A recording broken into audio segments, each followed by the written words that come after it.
The last BTCC event into a 7-week break. Let's have a little bit of a talk about Oulton Park and the storylines that have come up from it.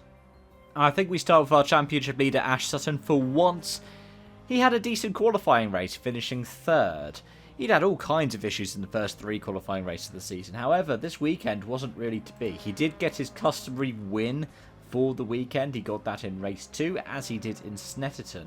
However, outside of that, it was a 7th and a 9th from his Sunday races, meaning that his lead's actually been eaten into, I think, by both of the drivers who were 2nd and 3rd in the standings. Could it be that it's to do with the Ford having its power dropped a little bit? I think it's equivalent to about 3 or 4 brake horsepower. Probably not, given that one of the people that made the gain was the person who won the qualifying race and went on to win race 1, which is his teammate Dan Kamish. But overall, it was a good weekend for Napa Racing UK. It was a good weekend for Ash Sutton, who got a win. But it's strange to think that a podium in the qualifying race and a race win is still his worst weekend of the season.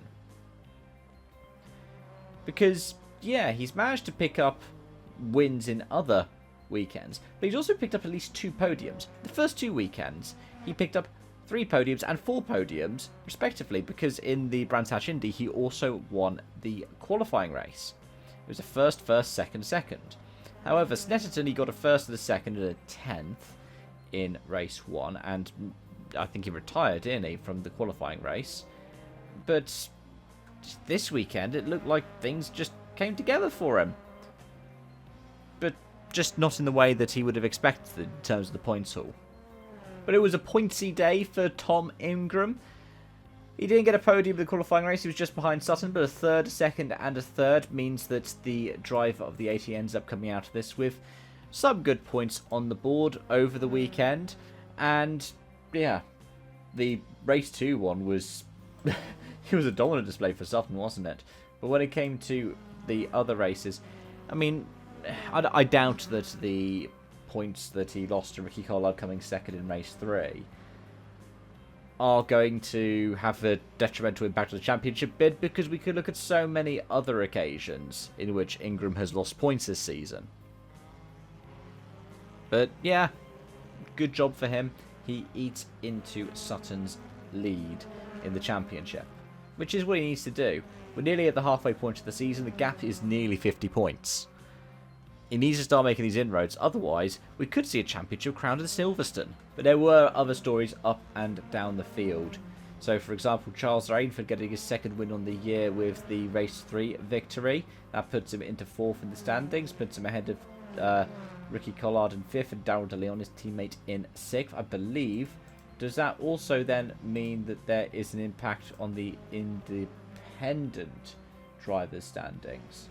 It means that Doble's still leading, but it means that Rainford's on 159, Doble's 166, and Leon is in between the two on 161 points. So it's a good one for Charles Rainford at the end of the day as well. Elsewhere, we ended up seeing the qualifying race go as a win for Dan Kamish, but Aaron Taylor-Smith had been competitive at some points as well.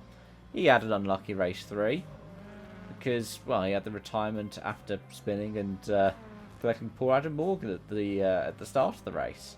But Aaron Taylor-Smith did have a good run. What was it? He got an on-the-road win, but lost the win due to weaving on the safety car restart. Because if you weave after the lights go out on the safety car, that's it. It's one of those things that you wouldn't necessarily expect to see in a rulebook, but if you've read the rulebook, then you immediately understand it. As a couple of other drivers pointed out, it was just a thing of, if you read the rules and if you'd been up at the front at the safety car restart, you'd probably be aware that you don't do that in the BTCC. But yeah, for poor ATS, he wasn't aware of that. It would have been his 2nd win on the year had he not have done that. But some other things included a 2nd points finish of the season. Not a best of the season, but still a 2nd points finish of the season for Nick Hamilton. 12th place. And that was quite a convincing one as well. I know race 3 was it one of the races of highest attrition so far this season? We have, what, 5 retirements in the race. I'm just having a look through the Wikipedia right now to see if there are any others. I think there are a couple of others that come close. 3 or 4 retirements. But I think that is the most classified retirees of a race so far this season, the BTCC.